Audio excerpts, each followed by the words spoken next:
어느 때보다도 이 지구촌이 전쟁의 기운이 팽배해 있는 그런 우리가 시대를 살아가고 있습니다.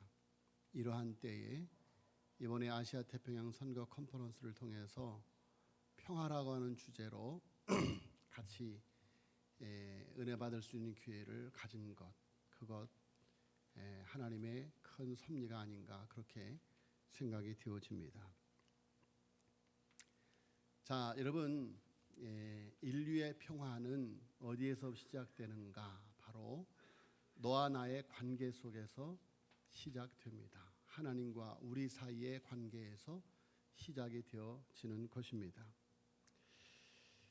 자, 여러분, 우리가 잘 아는 야곱과 라반의 관계, 야곱과 라반의 관계는 우리가 성경 말씀을 통해서 보면 상당히 앙숙의 관계입니다. 그런데 사실은 그 실제를 보면 야곱과 라반의 관계는 외삼촌과 조카의 관계고 또 장인과 사위의 관계입니다. 더없이 가까운 사이이죠. 그러나 그들이 왜 이렇게 앙숙의 관계가 되어졌는가? 그것은 외삼촌 라반의 탐욕이 그 좋은 관계를 불편한 관계로 만들고 만 것입니다. 자, 여러분, 아무리 좋은 관계도 이해관계, 계산적 관계가 되면 불화가 찾아오게 되는 것이죠. 자, 라반은 조카 야곱을 이용해서 자기의 탐욕을 채우려고 합니다. 그런데 하나님이 함께 하시고 야곱의 성실함으로 자신의 재산이 늘어남에도 야곱과 맺은 품삯의 약속을 수시로 어기고 야곱을 이용만 하려고 합니다. 그러나 하나님이 함께 하시는 야곱, 그래서 어느덧 많은 재산과 가족을 누리게 됩니다. 자, 이렇게 점점 늘어나는 야곱의 재산을 보면서 라반과 그의 아들들의 태도가 달라집니다. 자, 야곱이 어느 날부터인가 달라진 라반의 태도, 그의 아들들의 태도를 보면서 큰 위협을 느끼고 어느 날 야곱을 피해서 도망을 갑니다. 자, 그 많은 재산, 그 많은 가족들을 거느리고 외삼촌 라반이 먼 곳에서 양의 털을 깎을 때에 도망을 간 거죠. 자, 이 소식을 들은 이 외삼촌 라반이 마치 전쟁에 출전하는 것처럼 야곱을 추격합니다. 3일 길을 간 야곱을 7일간을 쫓아서 야곱을 해하려고 갑니다. 자, 그렇게 해서 야곱과 라반이 만났습니다. 그야말로 일촉즉발의 전쟁 상황에 놓이게 된 것이죠.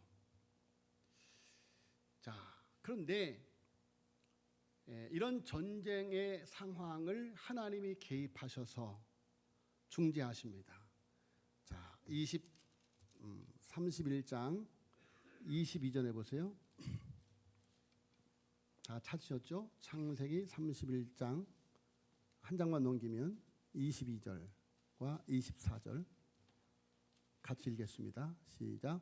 3일 만에 야곱이 도망한 것이 라반에게 들린지라 라반이 그의 형제를 거느리고 7일간을 쫓아가 길르앗 산에서 그에게 이르렀더니 밤에 하나님이 아람 사람 라반에게 현몽하여 이르되 너는 삼가 야곱에게 선악간에 말하지 말라 하셨더라. 아멘. 자, 여러분, 라반과 야곱 간에 그야말로 고륙상쟁의 전쟁이 벌어질 수 있는 그런 상황에 하나님이 개입을 하신 거예요. 하나님이 막아서신 거예요. 그래서 하나님이 역사하심으로 긴장감이 감도는 두 사람이 서로의 입장을 이해하고 그리고 언약을 맺습니다. 라반은 야곱을 경쟁자가 아닌 가족이자 사위로 여기고 자신의 딸을 사랑해 줄 것을 요구하고 돌기둥과 돌무더기를 사이에 두어서 서로를 해하지 않기로 약속을 합니다. 그야말로 끝장을 보리라는 마음으로 달려온 라반이었지만 하나님은 라반이 10번을 약속을 어겨도 10번을 인내하며 하나님을 의지하는 야곱에게 전쟁이 아닌 평화를 주신 것입니다. 자, 하나님의 은혜가 전쟁의 땅이 평화의 땅으로 바뀐 거예요. 자, 여러분, 이 평화는 라반에 의해서 야곱에 의해서 주어진 것이 아니고 바로 하나님의 은혜였더라라는 것이죠. 자, 여러분, 따지고 보면 우리가 싸우고 있는 대상들은 다 우리의 가족이죠. 그런데 어쩌다 보니 서로 싸우고 죽이는 관계가 되고 만 것이죠. 자, 우리들이 그렇게 원수라고 생각했던 대상이 바로 우리의 형제이며 우리가 사랑해야 할 대상이었더라라는 것입니다. 라반과 야곱은 장인과 사위 관계임에도 불구하고 지난 20여 년 동안 서로 속고 속이는 관계를 유지해 왔습니다. 두 사람은 적어도 앞에서는 친한 척을 했어요. 자, 우리 주변에서도 보면 겉으로는 친한 척하지만 속으로는 갈등하고 서로 미워하다가 틈만 나면 서로가 뒤통수를 치려는 사람이 너무도 많습니다. 자, 이런 관계의 특징은 서로 비난할 말이 많이 있다는 것이죠. 또 문제의 책임을 상대방에게 있다고 서로에게 책임을 미루는 관계입니다. 자, 야곱과 라반도 그런 관계였어요. 자, 야곱은 라반이 모르게 도주를 했다가 라반에게 추적을 당해 위기에 빠지고 맙니다. 라반은 야곱을 공격하려고 마음먹게 되지만 야곱을 사랑하시는 하나님이 라반의 꿈속에서 나타나셔서 라반에게 아까 뭐라 그랬어요? 선악간에 말하지 말라. 여기에 하나님의 지혜가 있어요. 여러분, 우리의 다툼, 우리의 분열, 우리의 싸움은 어디에서 나오는가? 내가 옳으냐, 내가 옳으냐. 이렇게 따지는 것에서 분열이 오고 싸움이 오는 것입니다. 내가 옳으냐, 내가 옳으냐 따지지 말라. 선악간에 말하지 말라. 자, 라반이 쫓아가서 야곱과 함께 선악간에 네가 선하냐, 내가 악하냐, 네가 옳으냐, 내가 옳으냐 말하기 시작하면 그 싸움은 걷잡을 수 없이 커질 것이고 감정의 골은 더 깊어지고 끝내 큰 전쟁을 불러오게 될 것을 하나님이 아셨기 때문에 선악간에 말하지 말아라라고 하나님이 엄명을 하십니다. 자, 여러분, 우리는 여기서 하나님은 자신이 사랑하는 사람을 위해서 조건 없이 사랑하고 보호한다는 놀라운 사실을 또한 발견하게 됩니다. 자, 여러분, 하나님이 옳고 그름을 선악간에 따진다면 이 땅에 하나님 앞에 설 자가 누구며 구원받을 자가 누구입니까? 어떤 사람이 말했습니다. 사랑은 편애이다. 공정한 것이 아니다. 만일 하나님이 우리를 공정하게 사랑했다면 하나님의 사랑을 받을 사람은 하나도 없다. 여러분, 행한 대로 사랑을 받았다면 구원받을 사람이 없습니다. 우리의 구원은 하나님의 조건 없는 사랑의 덕분인 것이죠. 부모의 자식을 향한 사랑은 편애입니다. 자신의 자녀에 대한 사랑은 다른 집 아이들을 향한 사랑과 비교할 수 없습니다. 잘났든지 못났든지 상관없이 조건 없이 사랑하는 것이 부모의 사랑이고 바로 하나님의 사랑인 것이죠. 자, 여러분, 야곱과 라반이 지금 큰 싸움을 하게 되었습니다. 야곱이 위기에 빠졌습니다. 라반에게 죽게 되었을 때 하나님은 그 상황 가운데 뛰어드시죠. 인간은 서로가 적대 관계를 만들지만 하나님은 우리를 선한 길로 인도하신다는 것을 알게 됩니다. 인간의 특징은 죄를 짓는 것이고 하나님의 특징은 용서하시는 것입니다. 하나님은 우리를 끊임없이 용서해 주시고 받아주십니다. 라반은 야곱이 못마땅했지만 하나님의 지시 때문에 말로는 분풀이를 해도 더 이상 싸우지 않기를 결정을 합니다. 다시 말해서 라반은 평화 죄악을 맺기로 결심한 것이죠. 그래서 43절에 라반이 야곱에 대답하여 가로되 딸들은 내 딸이요 자식들은 내 자식이요 양떼는 나의 양떼요 내가 보는 것은 다 내 것이라 내가 오늘날 내 딸들과 그 낳은 자식들에게 어찌할 수 있으랴. 자, 여러분 야곱에 대한 분노를 가지고 온 이 라반이 하나님께서 선악간에 따지지 말아라, 선악간에 말하지 말아라 하는 그 음성을 듣고 감정을 가라앉히게 되니 비로소 제대로 된 상황이 보이기 시작합니다. 여러분 대부분의 경우가 우리가 상황을 제대로 보지 못하는 이유는 우리 안에 분노, 섭섭한 증오의 감정이 바로 볼 것을 바로 보지 못하게 합니다. 라반도 마찬가지였습니다. 그러나 라반이 정신을 차리고 현실로 돌아올 때 그렇게 보니까 야곱은 적대시해야 할 상대가 아니라 사위이며 가족이라는 사실이 눈에 들어옵니다. 야곱이 자기 사위라는 것에 대해서 20년 만에 자각하게 된 것입니다. 그렇지요. 사실상 야곱에게 속한 것, 즉 야곱의 아내는 라반의 딸들이고 야곱의 자식들은 라반의 손자들이었고 야곱의 양떼들도 모두 라반이 준 것이었습니다. 자, 여러분 우리가 눈을 떠야만 됩니다. 따지고 보면 우리가 싸우고 있는 대상들은 다 우리들의 가족입니다. 그런데 어쩌다 보니 서로 싸우고 죽이는 관계가 되고 만 것입니다. 우리들이 그렇게 원수라고 생각했던 대상이 바로 우리의 형제이며 우리가 사랑해야 할 대상이었더라. 자, 라반은 바로 자기의 딸과 손자들을 자기의 손으로 죽이려고 했다는 사실을 깨닫습니다. 여기까지 미치자 라반은 정신을 차립니다. 더 이상 사위와 싸우지 않기로 결심합니다. 그래서 화해를 생각합니다. 자, 44절에 보세요. 이제 오라 너와 내가 언약을 세워 그것으로 너와 나 사이에 증거를 삼을 것이니라.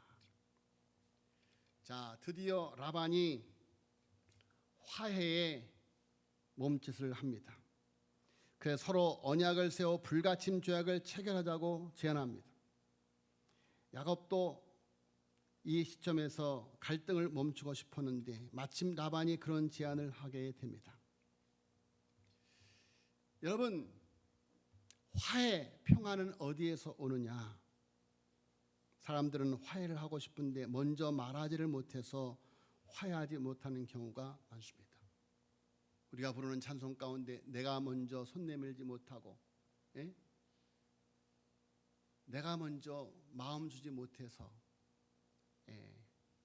라는 찬송이 있어요. 여러분, 화해는 성숙한 자에 의해서 시작되는 것입니다.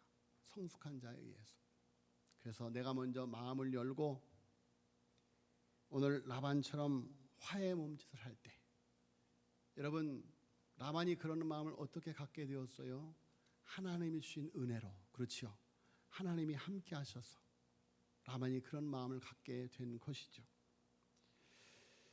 자, 45절로 36절에 보면 이에 야곱이 돌을 가져 기둥으로 세우고 또 그 형제들에게 돌을 모으라 하니 그들이 돌을 취하여 무더기를 이루매 무리가 거기 무더기 곁에서 먹고. 자, 여러분 라반이 먼저 화해의 손을 내미니 야곱도 즉시로 화해의 손을 맞잡습니다. 그리고 화해의 돌을 쌓기 시작합니다. 화해의 돌. 그러니까 너도 나도 한 사람으로부터 시작된 화해의 돌이 쌓여서 돌 무더기가 됩니다. 화해의 돌 무더기가 화해의 돌 기둥이 되는 것입니다. 자, 이렇게 평화의 돌무더기를 다 만들어 놓고 먹었다. 이것은 이미 그들이 화했다는 것을 보여줍니다. 자, 여러분, 야곱이 세운 이 돌기둥은 그의 생애에 있어서 두 번째 세운 돌기둥이죠. 야곱이 첫 번째로 세운 돌기둥은 창세기 28장 18절에 야곱이 형을 속이고 도망하던 중에 들녘에서 하룻밤을 지내다가 꿈속에서 하나님을 만나서 복을 받고 잠에서 깨어나 돌기둥을 세우고 기름을 붓고 예배를 드리면서 소원을 합니다. 하나님과 만나는 돌기둥. 그것이 첫 번째 돌기둥이죠. 두 번째로 세운 돌기둥은 인간끼리의 화해의 언약으로 세워진 것입니다. 우리에게는 두 개의 돌기둥이 필요합니다. 하나는 하나님과의 화해의 돌기둥이고 다른 하나는 사람들 사이의 화해의 돌기둥인 것입니다. 그것이 십자가죠.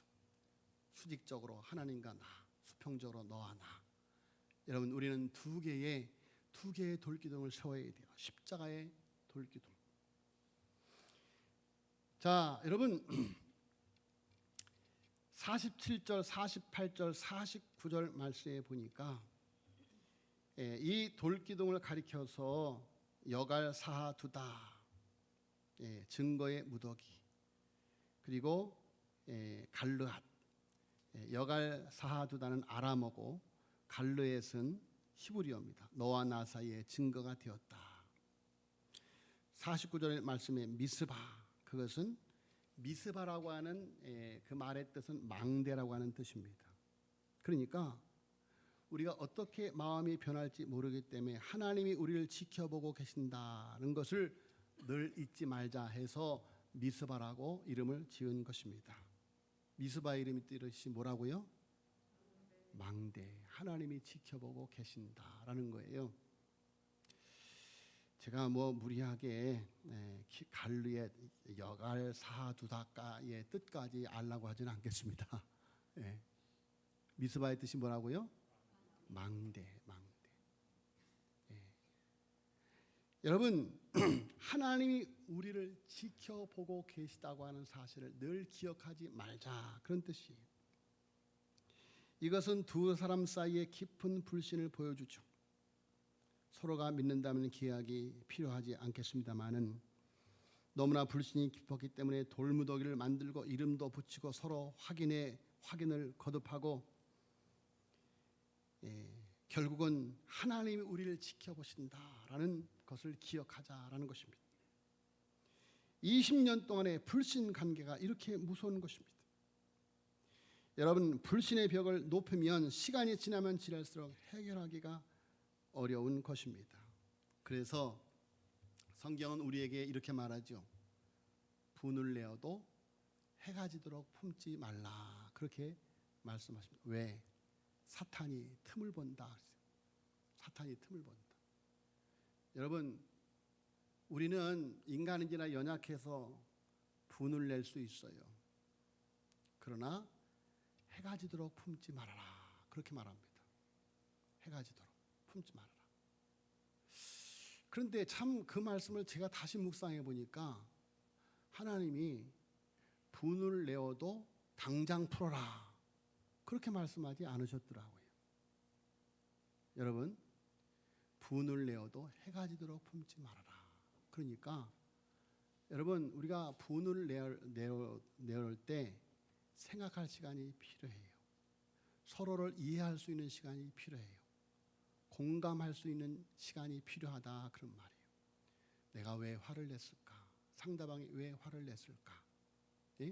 그것을 공감하는 시간이 필요해요. 하나님은 그것을 우리에게 허락하신 거예요. 그러나 해가 지도록 분을 품지 말아라, 그렇게 말씀을 하셔요. 여러분, 반드시 풀어야 될 줄로 믿습니다. 그 불신이 계속 되어지면 나중에는 돌이킬 수가 없어요. 돌이키기가 힘들어요. 자, 여러분, 이제 50절에 내가 내 딸을 박대하거나 내 딸을 외에 다른 아내들을 취하면 사람은 우리와 함께 할 자가 없어도 보라, 하나님이 너와 나 사이에 증거하시느니라 라고 하면서 라반이 야곱과 화해 조약을 맺을 때 두 가지를 부탁합니다. 먼저 딸들을 잘 대해달라고 부탁하는 것이죠. 다음으로 다른 여자를 아내로 얻지 말라는 것입니다. 자, 우리는 여기서 아버지로서의 라반을 보게 됩니다. 야곱을 이용하던 모습에서 장인으로서 사위를 대하는 모습을 볼 수가 있는 것이죠. 자, 여기에 마주하여 야곱 또한 54절에 야곱이 또 산에서 제사를 드리고 형제들 불러 떡을 먹이니 그들이 떡을 먹고 산에서 경외하고.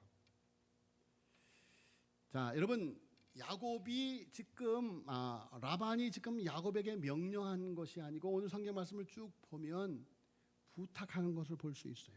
부탁, 강요가 아닌, 명령이 아닌 부탁. 야곱이 이렇게 부탁할 때, 제안할 때 드디어 야곱의 마음이 녹아집니다. 여러분, 부탁을 해야 사람의 마음이 녹지 명령을 하면 강팍해집니다. 똑같은 일과 상황에서 겸손하게 다가가면 상대방의 마음을 열지만 교만하게 대하면 마음을 닫게 되는 것이죠. 이제까지 라반은 윗사람으로서 교만하게 명령하고 강요했습니다. 라반이 그러면 그럴수록 야곱은 상처를 입고 마음을 닫고 벽을 쌓아갔던 것이죠. 그러나 라반이 하나님의 은혜를 받고 명령이 아니라 부탁을 하고 겸손히 다가갈 때 야곱의 마음이 눈 녹듯이 녹아서 그 마음을 풀고.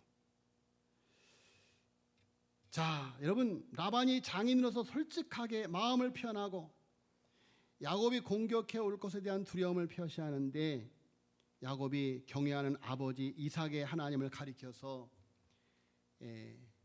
라반이 걱정하지 않도록 맹세를 합니다.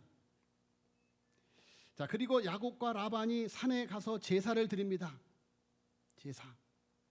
제사를 드리고 난 다음에 형제들을 불러 모으고 음식을 나눕니다.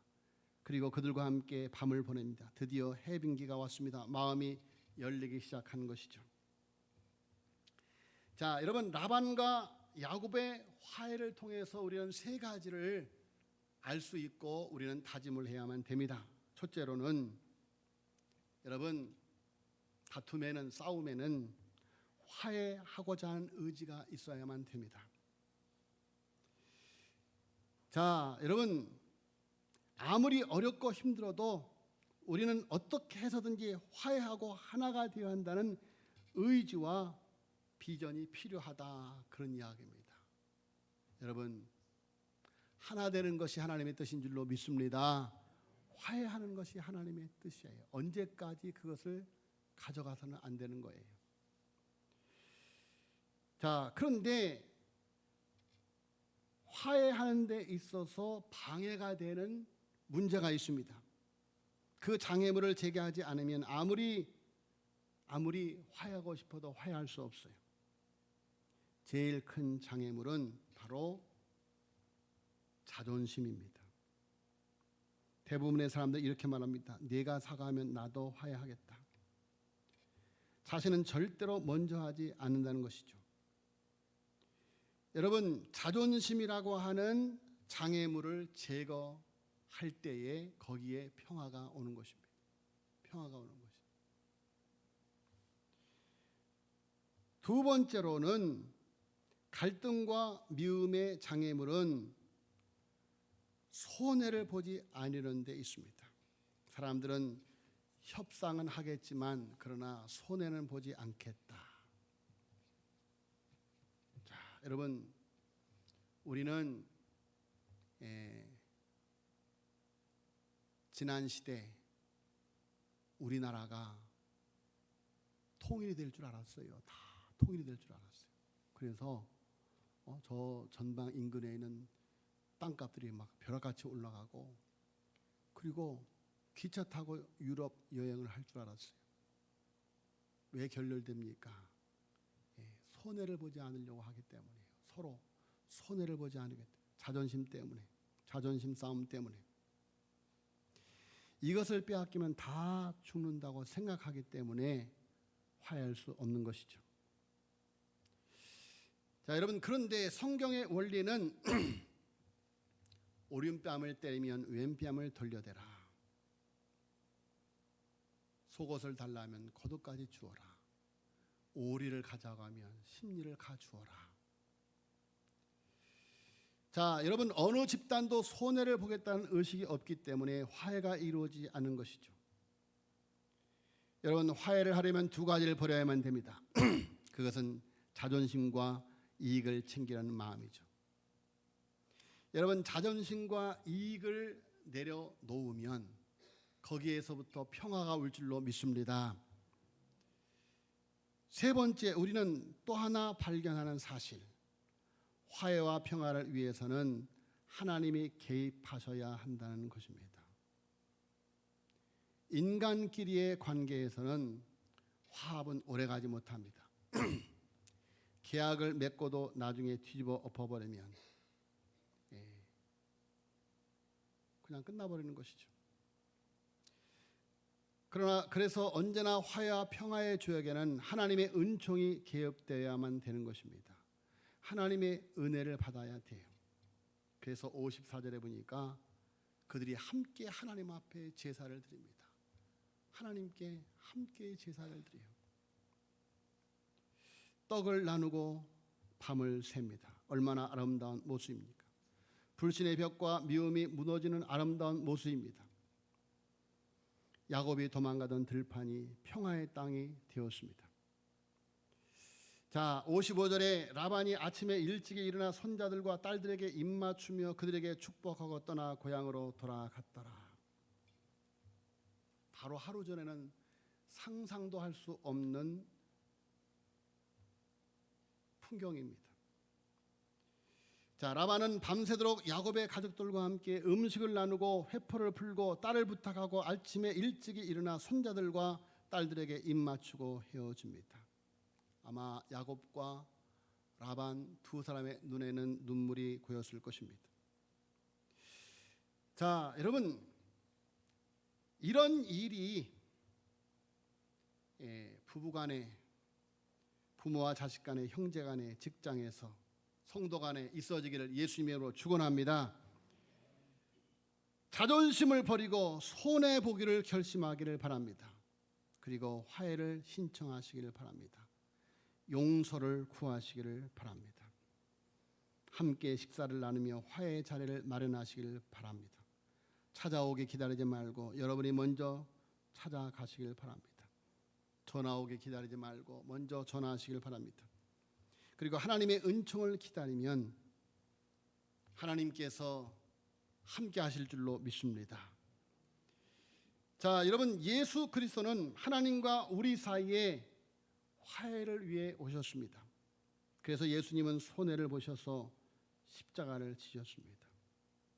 하늘 보좌 우편 하나님의 아들, 하나님의 지위를, 하나님의 보좌를 내려놓고 사람들과 동등됨으로 인간의 모습으로 오셔서 우리를 구원하셨습니다. 여러분, 우리의 교만과 오만의 자리에서 내려오지 않으면 화해는 이루어지지 않습니다.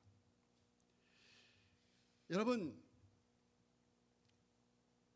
이 지구촌의 평화는 바로 우리 가정에서부터 시작되어지고 우리의 자녀들에서부터 시작되어진다라는 사실입니다. 여러분, 저와 여러분은 화목하게 하는 직책을 받은 평화의 사도들입니다. 평화의 사도들. 세상을 하나님과 화목하게 하고 너와 나를 화목하게 하는 그런 평화의 사람들을 만들어서 여러분 영원히 풀지 않는 그런 히틀러의 마음, 푸틴의 마음이 아니라 히로히토의 마음이 아니라 정말 세상을 품을 수 있는 그런 평화의 사도들을 만들어내는 평화의 사도들로 살아가시기를 예수님으로 축원합니다. 기도하겠습니다. 하나님